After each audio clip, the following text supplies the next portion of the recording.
नमस्कार साथियों, कैसे हो आप सब। आशा व उम्मीद करता हूँ कि सभी स्वस्थ व मस्त हो, अपनी पढ़ाई को निरंतर जारी रख पा रहे हो। तो आज अपने अध्ययन करेंगे माध्यमिक शिक्षा बोर्ड की कक्षा 10 की बुक के अंदर से राजस्थानी भाषा व साहित्य। तो दोस्तों, ये बुक है वो काफ़ी महत्वपूर्ण पुस्तक है। राजस्थान का कोई भी एग्ज़ाम हो, सभी प्रतियोगी परीक्षाओं के लिए अपना सेशन रहेगा। कक्षा 9 व कक्षा 10 की ये दो पुस्तकें हैं, काफ़ी महत्वपूर्ण पुस्तकें हैं। आप कोई भी गत एग्जाम हुए उनको देख लीजिए। राजस्थान का इतिहास व राजस्थान की जो कला संस्कृति है, लगभग 95% क्वेश्चन इन्हीं बुक के अंदर से पेपर सेटर वाले उठाते हैं। तो एग्ज़ाम की दृष्टि से काफ़ी महत्वपूर्ण ये पुस्तकें हैं। अपने आज शुरू करने जा रहे इन्हीं पुस्तकों में से कुछ अध्यायों का अध्ययन। तो आज अपने अध्ययन करेंगे इस पुस्तक में से राजस्थानी भाषा व साहित्य, अध्याय संख्या 9 का। थ्योरी आधारित अपनी कक्षा रहेगी। जैसा इस बुक में दिया गया उसको अपने अध्ययन करेंगे, जो इम्पोर्टेंट तथ्य होगा वहाँ पर अपने चर्चा करेंगे। तो शुरुआत करते हैं आज अपने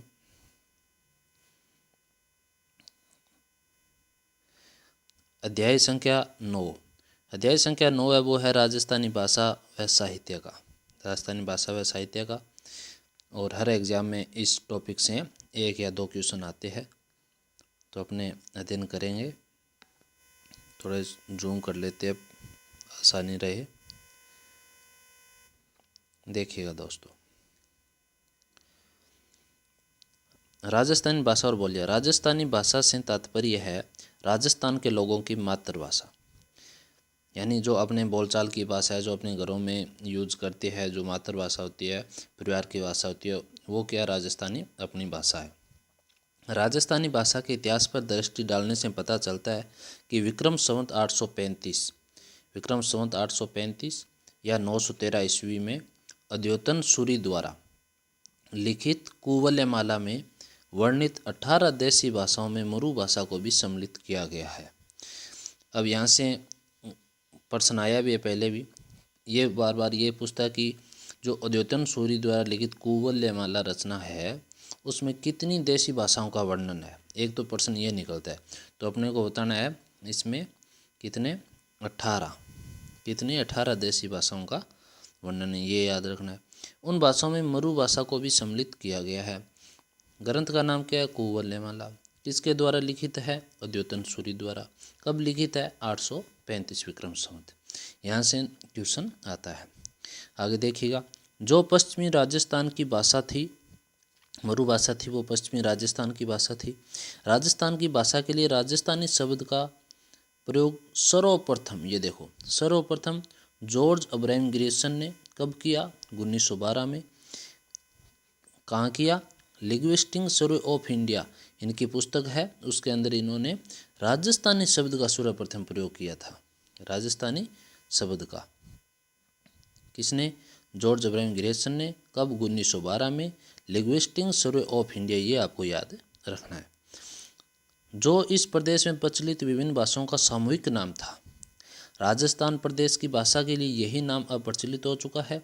मारवाड़ी, मेवाड़ी, ढूंढाड़ी, मेवाती, हाड़ौती आदि सब इसकी विभिन्न बोलियां अथवा उपभाषाएं हैं। किसकी? राजस्थानी की उपभाषाएं हैं। राजस्थानी भाषा की उत्पत्ति एवं विकास की अपने चर्चा करें। राजस्थानी भाषा पर 10वीं सदी तक पश्चिमी भारत के क्षेत्रों में बोली जाने वाली अपभ्रंश अत्यधिक प्रभाव रहा। हालांकि राजस्थान का उद्भव लगभग 11वीं व 12वीं शताब्दी से माना जाता है। ये भी आपको याद रखना है, राजस्थानी का उद्भव लगभग 11वीं व 12वीं शताब्दी से माना जाता है।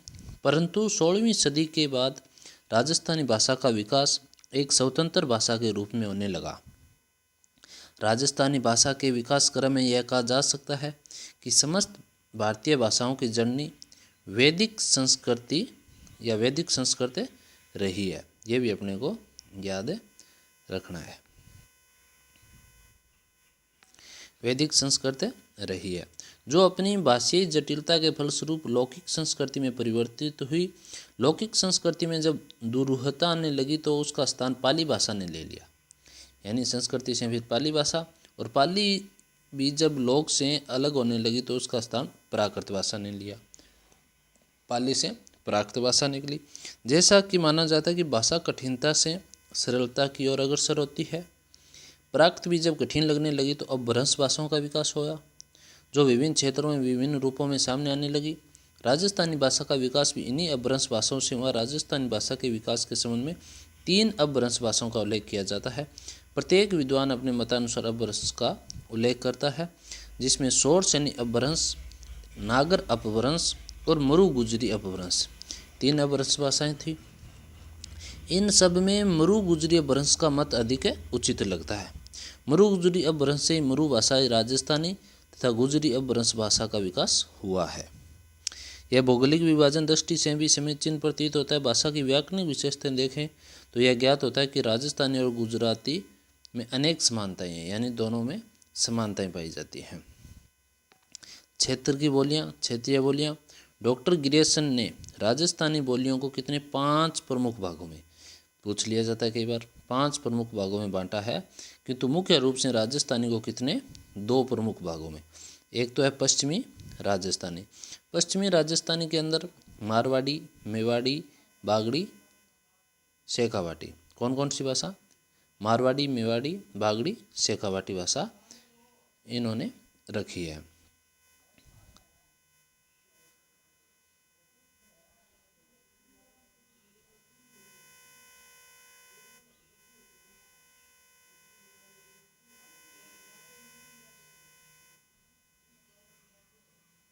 दूसरा पूर्वी राजस्थानी।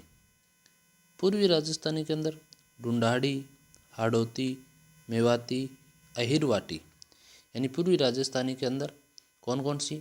ढूंढाड़ी, हाड़ौती, मेवाती, अहिरवाटी भाषाएं आती है। अब अपने एक एक क्षेत्रीय की जो बोलियां थी प्रमुख, उनका अध्ययन करेंगे। सबसे पहले अपने अध्ययन करेंगे मारवाड़ी का, मारवाड़ी बोली का। राजस्थान के इतिहास और भौगोलिक क्षेत्र में मारवाड़ का महत्वपूर्ण स्थान रहा है। मारवाड़ राज्य का भौगोलिक क्षेत्र बहुत विस्तृत रहा है। इस क्षेत्र की बोली को मारवाड़ी नाम दिया गया। यही कारण है कि राजस्थानी बोलियों में मारवाड़ी बहुत महत्वपूर्ण है और साहित्य सर्जन भी अपेक्षाकृत अधिक हुआ है। यही कारण है कि इसे कहीं कहीं राजस्थानी का पर्याय भी माना जाता रहा है। प्राचीन मारवाड़ राज्य राजस्थान की पश्चिमी सीमा से जुड़ा रहा, इसीलिए मारवाड़ी को पश्चिमी राजस्थान से जोड़ा गया। आज इस क्षेत्र के, इस बोली के क्षेत्र में जोधपुर, बीकानेर, नागौर, बाड़मेर, जैसलमेर, पाली और शेखावाटी का कुछ क्षेत्र इसे समृद्ध रहा है। थली और गोडवाड़ी आपको याद रखना है। थली और गोडवाड़ी इसकी क्या है? उपबोलियां हैं। एग्जाम में यहीं से क्वेश्चन पूछते थे। अब पीछे सीटी में, पशु परिचर में क्वेश्चन आया था शेखावाटी भाषा का। उसके अंदर गंगानगर, मानगढ़ भी दिया था, चूरू, झुंझुनू में दिया था। इन क्षेत्रों में कौन सी बोली बोली जाती है? आगे आएगा वो क्वेश्चन, आपको बताएंगे। तो आपसे ये भी पूछा जा सकता है जोधपुर, बीकानेर, नागौर, बाड़मेर, जैसलमेर में या थली और गोडवाड़ी किसकी उपबोलियाँ हैं? तो ये किसकी है? मारवाड़ी की है। आपको याद रखना है। अब अपने अध्ययन करेंगे दूसरी बोली मेवाड़ी का। मेवाड़ी राजस्थान के मेवाड़ राज्य के क्षेत्र मेवाड़ का रहा है। साहित्य परंपरा की दृष्टि से देखें तो मारवाड़ी की भाषा मेवाड़ क्षेत्र में साहित्य लेखन हुआ। आधुनिक राजस्थान में ये मेवाड़ी कहाँ बोली जाती है? उदयपुर, चित्तौड़गढ़, राजसमंद, भीलवाड़ा का क्षेत्र मेवाड़ी बोली का क्षेत्र कहा जाता है। मेवाड़ के पर्वतीय क्षेत्रों में बोली जाने वाली मेवाड़ी का पर्वतीय मेवाड़ी तथा मैदान में बोली जाने वाली को मैदानी मेवाड़ी कहा जाता है। आपको ये जिले याद रखने हैं। ढूंढाड़ी इम्पोर्टेंट है काफ़ी। राजस्थान के प्राचीन ढूंढाड़ प्रदेश जिसका संबंध आमेर राज्य से रहा है, उस क्षेत्र की बोली को ढूंढाड़ी बोली कहा गया है। इस बोली की सबसे बड़ी विशेषता 6 शब्द का, यानी इस बोली के अंदर 6 शब्द का ज़्यादा प्रयोग होता है और इस शब्द का प्रयोग गुजराती प्रभाव को इंगित करता है। अब कौन कौन से जिलों में बोली जाती है? विशेषकर जयपुर, दौसा, बगरू, दूदू तथा तक का क्षेत्र ढूंढाड़ी का क्षेत्र कहा जाता है। अब ये लाइन आपके लिए काफ़ी इंपॉर्टेंट रहेगी। तोरावाटी, राजावाटी, नागरचौल आदि इसकी उपबोलियाँ हैं। यानी 3 ये देगा, एक अलग देगा। कौन सी ढूंढाड़ी की उपबोली नहीं है? उसके पेपर सेटर के लिए आसान हो जाता है प्रश्न बनाना, जहाँ पर 3 टॉपिक उसको, 3 ऑप्शन उसको मिल जाते हैं। तो तोरावाटी, राजावाटी, नागरचौल है, ये आपको याद रखना किसकी उपबोलियाँ है, ढूंढाड़ी की। और थली और गोडवाड़ी किसकी, मारवाड़ी की। अब अपने अध्ययन करेंगे आड़ौती का। आड़ा राजपूतों के राज्य से संबंधित क्षेत्र को आड़ौती बोली क्षेत्र माना गया है। इस बोली में भी ढूंढाड़ी की तरह 6 का प्रयोग आज आड़ौती है वो कोटा, बूंदी, झालावाड़, बारां क्षेत्र में बोली जाती है। मेवाती, मेव जाति का आधिक्य होने से ये अलवर भरतपुर क्षेत्र में, मेवात क्षेत्र में, इस क्षेत्र की बोली को मेवाती कहा गया है। राजस्थान के आसपास हरियाणा के क्षेत्रों को भी स्पष्ट करता है। भरतपुर के आसपास के क्षेत्र में इस बोली पर ब्रज भाषा का प्रभाव भी स्पष्ट रूप से देखा जाता है। कौन सी भाषा पर ब्रज भाषा का प्रभाव देखा जाता है, तो क्या आंसर होगा, मेवाती। बागड़ी, बागड़ प्रदेश, राजस्थान के बागड़ क्षेत्र में बोली जाने वाली को बागड़ी नाम दिया गया है। यह बोली बांसवाड़ा, डूंगरपुर के आसपास के पहाड़ी क्षेत्रों में बोली जाती है। इस पर गुजराती भाषा का स्पष्ट प्रभाव, क्यों गुजरात क्षेत्र से जुड़ा हुआ है, तो ये आपको याद रखना है। जिले विशेषकर याद रखने, कौन सी बोली का कौन सा जिला है और उसकी कौन सी उपबोलियाँ है। मालवी, प्राचीन मालव प्रदेश का राजस्थान प्रदेश में बहुत गहरा संबंध रहा है। इसीलिए मालव प्रदेश से जुड़े राजस्थान के क्षेत्रों पर मालवी बोली का भी बहुत गहरा प्रभाव पड़ा, जिसका अंतर करना बहुत कठिन है। इसीलिए मालवी को ही राजस्थानी की भी बोली स्वीकार किया गया। राजस्थान के प्रतापगढ़ का क्षेत्र इस बोली का क्षेत्र है। मध्य प्रदेश का रतलाम, झाबुआ आदि क्षेत्र इस बोली का क्षेत्र है। और रागड़ी और निमाड़ी बहुत बार क्वेश्चन आया है। रागड़ी और निमाड़ी किसकी उपबोलियां है, मालवी की। किसकी, मालवी की। यानी एक बार अपने रिवाइज करते हैं। मारवाड़ी की थली और गोडवाड़ी, और ढूंढाड़ी की तोरावाटी, नागरचौल उपबोलियाँ थी, और मालवी की रागड़ी, निमाड़ी उपबोलियाँ थी। ये आपको याद रखना है। तोरावाटी, नागरचौल और राजावाटी ये 3 ढूंढाड़ी की थी, और रागड़ी और निमाड़ी मालवी की है। अब अध्ययन करें शेखावाटी। ये क्वेश्चन आपको बता दें सीटी के अंदर पूछा गया, पशु परिचर के अंदर पूछा गया, सेम यहीं से। शेखावाटी किस क्षेत्र की बोली है, और ये ऑप्शन थे चूरू, झुंझुनू, हनुमानगढ़, सूरतगढ़, गंगानगर। अब हनुमानगढ़, गंगानगर को देखकर थोड़े कन्फ्यूज हो जाते हैं शेखावाटी को, लेकिन सेम ये लाइन क्वेश्चन में आती है। 2 एग्ज़ाम बैक टू बैक अभी हुए हैं, उनमें देखने को मिला ये। तो शेखावाटी राव शेखा के नाम से प्रसिद्ध राजस्थान का क्षेत्र शेखावाटी कहलाता है। इसी क्षेत्र की बोली को शेखावाटी कहा गया। आज चूरू, झुंझुनू, हनुमानगढ़, सूरतगढ़ तथा गंगानगर तक का क्षेत्र इस बोली का क्षेत्र कहा जाता है। आपको ये जिले अति महत्वपूर्ण करते हुए याद रखने हैं। बैक टू बैक 2 एग्जाम में पीछे अभी क्वेश्चन आया है शेखावाटी। और ये उपबोलियाँ याद रखनी, रागड़ी और निमाड़ी मालवी की है, थली और गोडवाड़ी मारवाड़ी की है, और ढूंढाड़ी की तोरावाटी, नागरचौल और उपबोलियाँ रहेगी।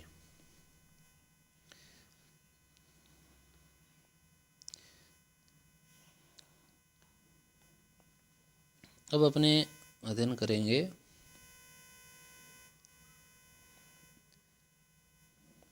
भीली और अन्य पहाड़ी बोलियों का।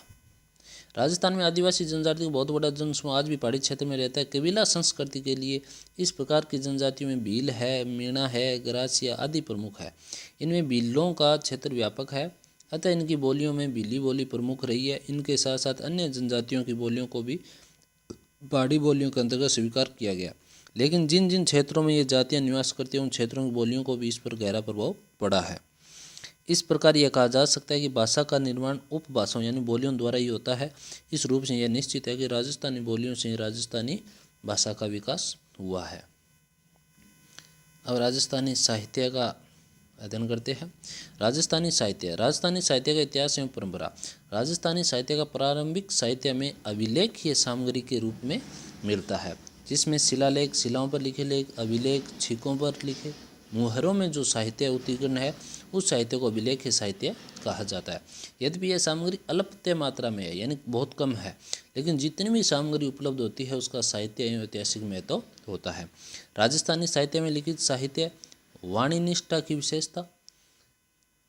विशेषता को लिए रहा है, जिसे लोक साहित्य कहा गया। यह साहित्य लोक के अनुभव का अक्षय भंडार रहा, जहाँ विविध विधाओं से साहित्य में श्रवण परंपरा से प्राप्त होता है। राजस्थान साहित्य इतिहास परंपरा को निम्न रूप में प्रस्तुत कर सकते हैं, यानी काल विभाजन कर सकते हैं। प्राचीन काल के अंदर वीर गाथा काल कहा जाता है। प्राचीन काल को हो, इसका समय 1050 से 1550 ईस्वी तक रहा। पूर्व मध्यकाल, जिसको भक्ति काल कहते हैं, 1450 से 1650 ईस्वी रहा। उत्तर मध्यकाल यानी श्रृंगार रीति और नीतिपरक काल 1650 से 1850 ईस्वी रहा। और आधुनिक काल विविध विषयों एवं विधाओं से युक्त 1850 से अद्यतन, मतलब आज तक का दिन। तो अपने एक एक का भी अध्ययन करेंगे। प्राचीन काल, जिसको वीर गाथा काल कहते हैं, 1050 से 1550 ईस्वी का समय है। भारतवर्ष पर निरंतर होने वाले हमले पश्चिमी दिशा से हो रहे थे। इनका अत्यधिक प्रभाव राजस्थान प्रदेश पर पड़ा। यहाँ के शासकों को संघर्ष करना पड़ा। ऐसी परिस्थिति में संघर्ष की भावना को बनाए रखने के लिए समाज में वीर नायकों के आदर्शों को प्रस्तुत करने के लिए वीर रसात्मक काव्यों का सर्जन किया गया। इस काल में वीरता प्रधान काव्य की प्रमुखता के कारण ही इसको वीरगाथा काल नाम दिया गया। इस काल की महत्वपूर्ण रचना आपको श्रीधर व्यास की रणमल छंद है, पूछा जा सकता है। रणमल जो छंद रचना वो किसकी है? श्रीधर व्यास की। इस काल में जैन रचनाकारों की रचनाएं भी उल्लेखनीय है।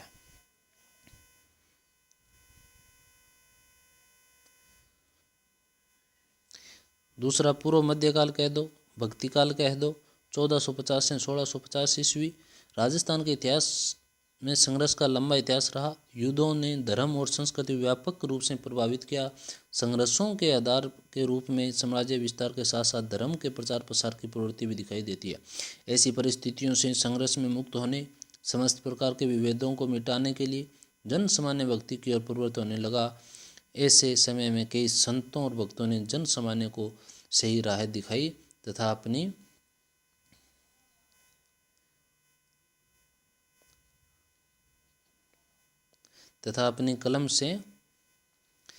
कलम से समाज में सभी प्रकार के भेदभावों को मिटाते हुए सद समाज की कल्पना को मूर्त रूप प्रदान करने का प्रयास किया। इन संतों और भक्तों को रचनाओं की अधिकता के कारण इस काल को भक्ति काल का नाम दिया गया। इसी काल में विभिन्न संतों द्वारा अनेक प्रवर्त संप्रदायों में लोग अपनी गहरी पैठ बनाई। लोगों ने उनके मार्ग का अनुसरण किया। ऐसे संप्रदायों में रामसनई संप्रदाय, दादू पंथ, नाथ पंथ, अलखिया संप्रदाय, विष्णोई संप्रदाय, जसनाथी संप्रदाय आदि प्रमुख है। इन संप्रदायों ने नाम स्मरण का महत्व, निर्गुण उपासना पर बल दिया। गुरु की महत्ता पर बल देते हुए जाति व्यवस्था में भेदभाव को मिटाते हुए कहा, जात पात पूछे नहीं कोई, हरि को भजे सो हरि का होय। इसी के साथ सैगुण भक्ति कवियों ने भी अपने राध्य देवों की वंदना और महिमा गान अपनी रचनाओं के माध्यम से किया।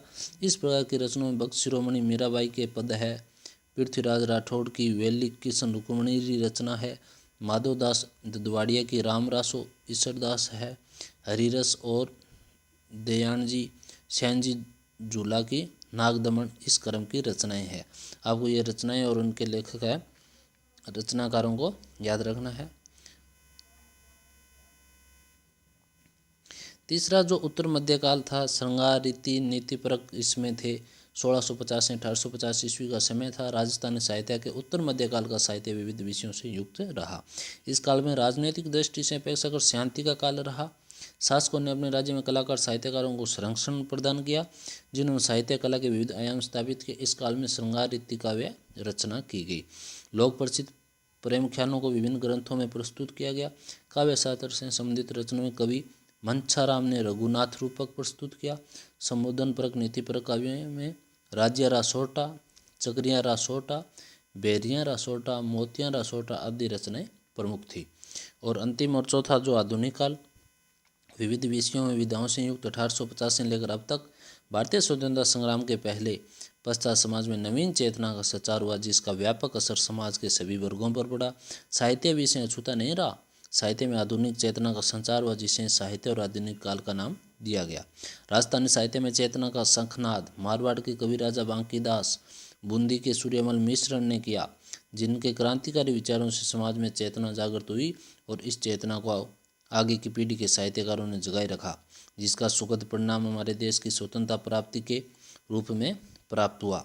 आधुनिक राजस्थानी की साहित्य की गद्य और पद्य विधाओं में प्रचुर साहित्य सामग्री का सर्जन हो रहा और साहित्य सामग्री के आधार पर राजस्थानी साहित्य की परंपरा अत्यंत सुदृढ़ और महत्वपूर्ण रही। राजस्थानी गद्य पद्य की विशिष्ट शैलियाँ, जो राजस्थानी भाषा थी उसमें गद्य पद्य की जो विशिष्ट शैलियाँ थी जो अलग अलग लिखे गए, उनमें प्रमुख है ख्यात पूछ लिया जाता है कि देशी राजाओं के राज्यों ने अपने मान सम्मान, सफलताओं और विशेष कार्यों आदि के विवरण के रूप में अपना इतिहास लिखवाकर संचित किया। यह इतिहास ख्यात कहलाता है। जैसे दयालदास श्री ख्यात में बीकानेर के राव बीकाजी से लेकर महाराजा अनूप सिंह तक का इतिहास मिलता है। एक मुणोत नैणसी द्वारा रचित मुणोत नैणसी ख्यात इस परंपरा की विशिष्ट रचना मानी जाती है।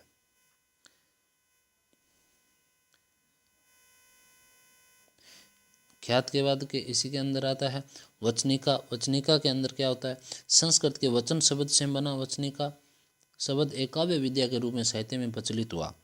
वचनिका एक ऐसी तुकांत गद्य पद्य रचना है जिसमें अत्यानुप्रास मिलता है, यद्यपि इसके अपवाद भी मिलते हैं। राजस्थानी भाषा की दो अत्यंत प्रसिद्ध वचनिकाओं में शिवदास गांडन करत अचलदास खिंचीरी वचनिका, खिड़िया जग्गारी कही राठौड़ रतन सिंह महेशदासोद रिवचनिका और दवावेत क्या होता था? दवावेत कलात्मक गद्य का एक अन्य रूप है जो वचनिका काव्य रूप की तरह ही है।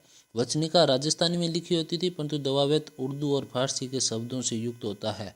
ये आपको याद रखना है, यहाँ से पूछ लिया जाता है दवावेत में किस भाषा के शब्द महत्वपूर्ण है, तो उर्दू और फारसी, जबकि वचनिका थी उसमें राजस्थानी के शब्द थे। इनमें कथा के नायक का गुणगान, राज्य वैभव, युद्ध, आखेट, नक्सिक आदि का वर्ण तुकांत और प्रवाह युक्त होता है। अखमल देवड़ारी दवावेत, महाराणा जवान सिंह री दवावेत, राजा जय सिंह री दवावेत आदि प्रमुख है। ये राज्य वैभव, युद्ध, आखेट, नक्सिक इनका भी आपको ध्यान रखना है। किसके अंदर आते हैं? दवावेत में। वात यानी बात, कहानी की तरह बात कहने और सुनने की विद्या है। कथा कहने वाला कहता चलता है और सुनने वाला हुंकारा, जैसे अपने बात कहते थे ना हुंकारा दे बीच बीच में, हाँ जैसे शब्दों जिससे कथा को लगे कि श्रोता रुचि ले रहा है। इन बातों में जीवन के हर पक्ष, युद्ध, धर्म, दर्शन, मनोरंजन आदि पर प्रकाश डाला गया है। गद्य में, पद्य में तथा गद्य पद्य में तीनों रूपों में बात मिलती है। राव अमर सिंह जी री बात, खींचिया री बात, पाबू जी री बात, कान्नड़ देव री बात, अचलदास खींची री बात है प्रमुख है।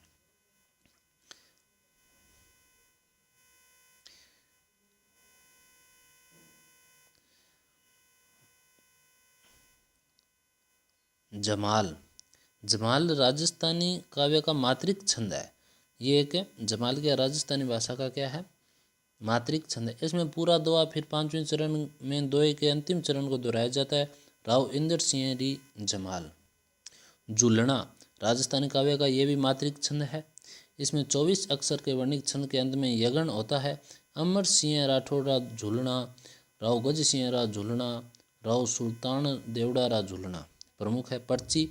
पर्ची जैसे संत साधु अपने कहते पर्चा, संत महात्मा का जीवन परिचय राजस्थान भाषा में जिस पद्यबद्ध रचना में मिलता है उसमें पर्ची कहा गया है। संत नामदेव री पर्ची, कबीर री पर्ची, संत रैदास री पर्ची, संत पिपा री पर्ची और संत दादू दयाल री पर्ची और मीराबाई री पर्ची आदि प्रमुख है। प्रकाश में क्या, किसी वंश अथवा व्यक्ति विशेष की उपलब्धियों या घटनाओं को विशेष पर प्रकाश डालने वाली कृतियों को प्रकाश कहा गया है। किशोर दास का राज प्रकाश, आसिया मानसिया का महायंस प्रकाश, कविया कर्णिदान का सूरज प्रकाश आदि प्रमुख है।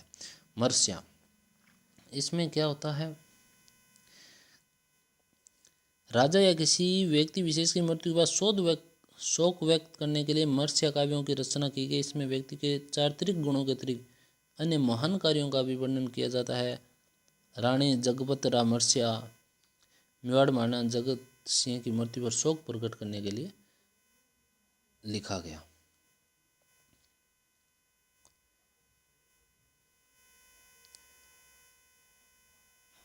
राजसो के अंदर क्या है? मोतीलाल मनिहारी के जिस काव्य ग्रंथ में किसी राजा की कृति, विजय, युद्ध, वीरता आदि का विस्तृत वर्णन उसे रासो कहते हैं। रासो ग्रंथों में चंद्रबरदाई का पृथ्वीराज रासो, नरपति नाले का बीसलदेव रासो, गिरधर ओसिया का संगत रासो, दौलत विजय का खुमान रासो, कुंभकर्ण का रतन रासो, जोधराज का हमीर रासो काफ़ी महत्वपूर्ण ग्रंथ माने गए हैं। तो आपको ये परिभाषा याद रखनी है कि रासो के अंदर राजा की कीर्ति, विजय, युद्ध, वीरता आदि का वर्णन होता है। रूपक किसी वंश अथवा व्यक्ति विशेष की उपलब्धियों को स्वरूप को दर्शाने काव्य कृति रूपक कहलाती है। गज गुण रूपक है, रूपक गोगा देवजीरो और गज रूपक आदि प्रमुख काव्य है। विगत किसी विषय का विस्तृत विवरण प्राप्त होता है विगत के अंदर। इसमें इतिहास की दृष्टि से शासक और उसके परिवार, राज्य के क्षेत्र के प्रमुख व्यक्ति अथवा राजनीतिक सामाजिक व्यक्तित्व का वर्णन मिलता है। विगत में उपलब्ध आंकड़े आर्थिक दृष्टि से भी उपयोगी है। मुणोत नैणसीरी मारवाड़ रा परगना विगत में प्रत्येक परगने की आबादी, रेख, भूमि, किस्म, फसलों का हाल, सिंचाई साधन आदि की जानकारी अपने को प्राप्त होती है। वैली, वैली के अंदर क्या है? वैली ग्रंथ वैलियन छंद में लिखे, इसके विविध विषय रहे, धार्मिक ऐतिहासिक रहे। दईदास जैतावत रिवैली, रतन सिंह खिवावत रिवैली, राव रतन रिवैली प्रमुख वैली ग्रंथ है। वैली परंपरा की प्रमुख रचना पृथ्वीराज राठौड़ की लिखी हुई वैली कृष्ण रुक्मणी री से मानी जाती है। साखी, साखी साक्षी शब्द से बना है। साखी परक रचनाओं में संत कवियों ने अपने द्वारा अनुभव किए गए ज्ञान का वर्णन किया। साखियों में सोटा छंद का प्रयोग हुआ। कबीर की साखियाँ प्रसिद्ध है। श्लोका, श्लोका साधारण पढ़े लिखे लोगों द्वारा लिखे गए। ये जन साधारण की भावनाओं से आमजन तक पहुँचाने के लिए राव अमर सिंह रा श्लोका, अजमाल जी रो श्लोको, राठौड़ कुल सिंह रो श्लोको, भाटीकेर सिंह रो श्लोको आदि प्रमुख है। आधुनिक राजस्थानी साहित्य की चर्चा करें।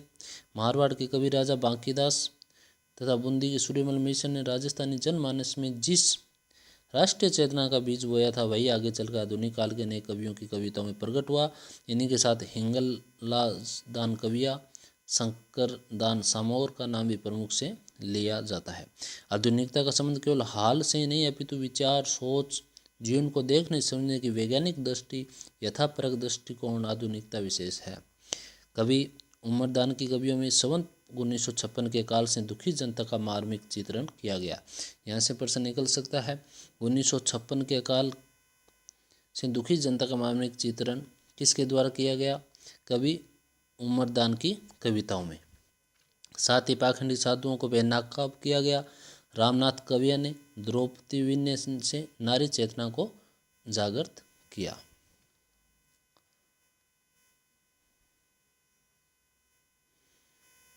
केसरी, ये और भी उस समय के कवि हुए हैं।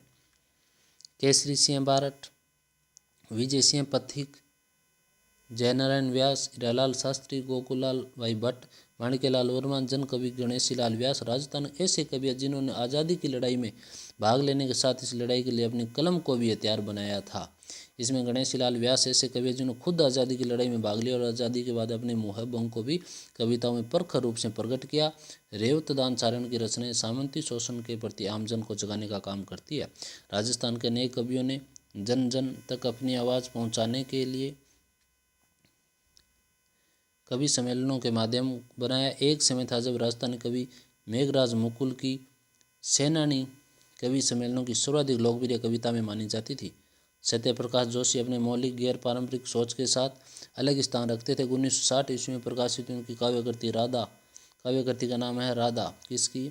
1960 में सत्यप्रकाश जोशी की दृष्टि से अलग ही है कि जहाँ आम राजस्थानी कविता युद्ध का गौरवगान करे, वहीं जोशी अपनी नायिका राधिका के माध्यम से श्री कृष्ण को यह संदेश देकर कि भयंकर युद्ध टाल दे, युद्ध के विरोध में खड़े दिखाई देते हैं।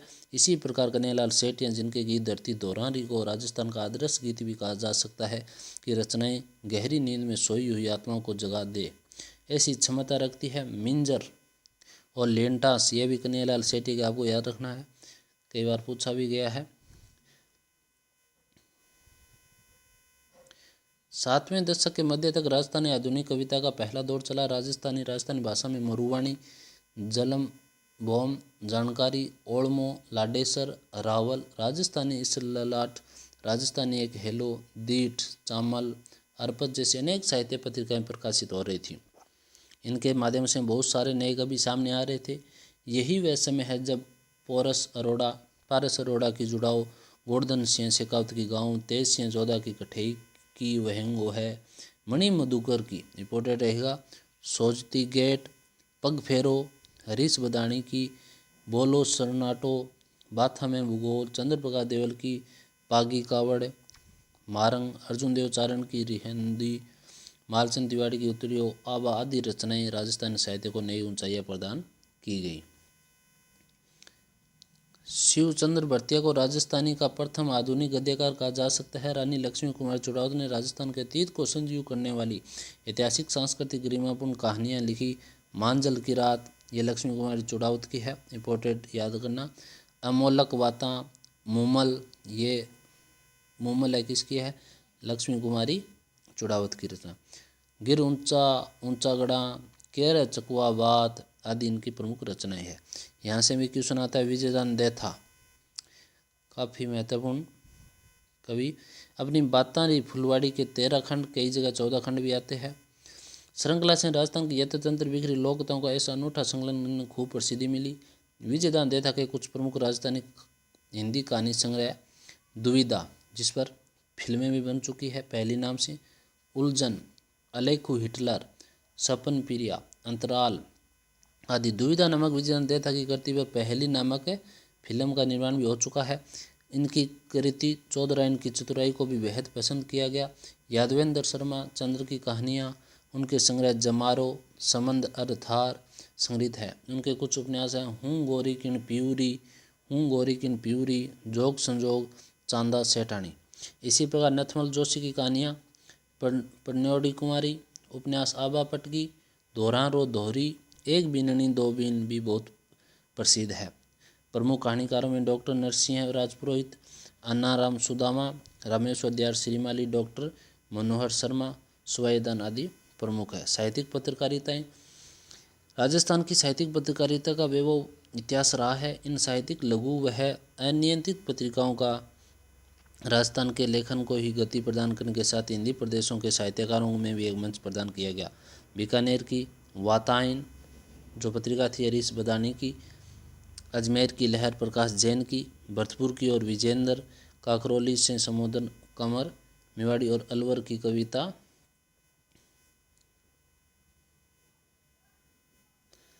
भागीरथ भार्गव, उदयपुर की बिंदु ने अनेक लेखों को गंभीर क्षेत्रीय मंच प्रदान किया। संप्रेषण चंद्रबाण, भानु भादराज, मधु माधवी, नीलिनी उपाध्याय के साथ राजस्थानी साहित्य अकादमी पत्रिकाएं मधुमती, ये याद रखना राजस्थानी साहित्य अकादमी की पत्रिका का नाम मधुमती ने भी राजस्थान में साहित्यिक वातावरण बनाने में योगदान दिया।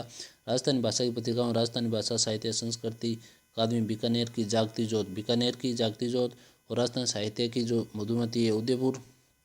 अतिरिक्त सत्यप्रकाश जोशी के रावल, किशोर कलमकांत की ओल्यूं, कवि चंद्र सिंह द्वारा स्थापित मरुवाणी प्रमुख है। उपयुक्त रचनाएं समग्र राजस्थान साहित्य का संक्षिप्त परिचय पर सच्चाई है कि राजस्थान साहित्य का भंडार विपुल है और इसका संपूर्ण वर्णन करना किसी एक सीमा में संभव नहीं है। बातांरी फुलवाड़ी रचना विजयदान देथा की है। जिस काव्य ग्रंथ में राजा की कीर्ति, विजय, युद्ध, वीरता का वर्णन उसको कहते हैं रासो।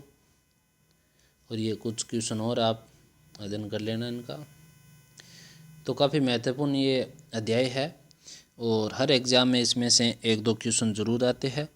तो आप इसको सावधानीपूर्वक 1-2 बार ज़रूर पढ़ें।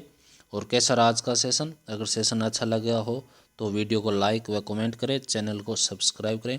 इसी तरह इन बुक में से जो भी महत्वपूर्ण अध्याय, लगभग सभी अध्याय महत्वपूर्ण इस बुक में से, लेकिन अपने उनमें से कुछ अध्यायों का अध्ययन करेंगे नंबर वाइज। तो बहुत बहुत धन्यवाद आप सभी का, थैंक यू।